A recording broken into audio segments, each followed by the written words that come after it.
মানুষ রিলস বানানোর জন্য, মানে রিলস বানিয়ে ভাইরাল হওয়ার জন্য মানুষ কতটা নিচে নেমেছে। ভিডিওটা দেখো, তারপর আমি বলছি।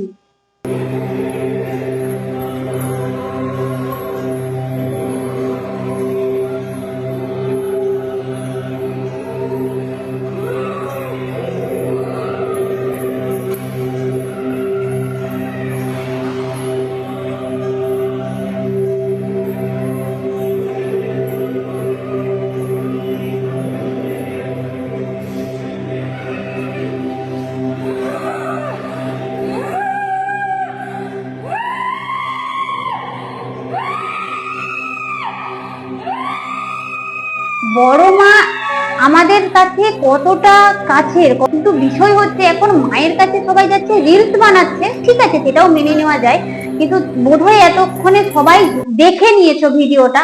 মায়ের চারপাশে দর্শন করছে, খুবই ভালো কথা। এবং তোমরা দেখো শিব মানে মহাদেব তার ছাতিতে পা দিয়ে নৃত্য করছে, এরকম হাসাহাসি করছে, এটা কি তোমরা মেনে নিতে পারছো? আমি তো মেনে নিতে পারছি না।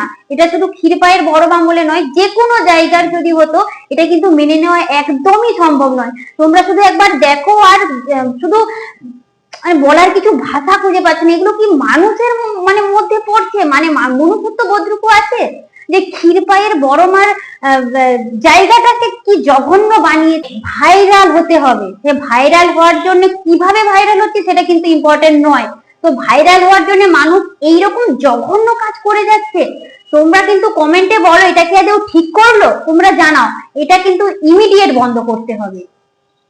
ধরনের নোংরামির ভিডিওর জন্য কি করা যেতে পারে তোমাদের মতামত কমেন্টে জানাও।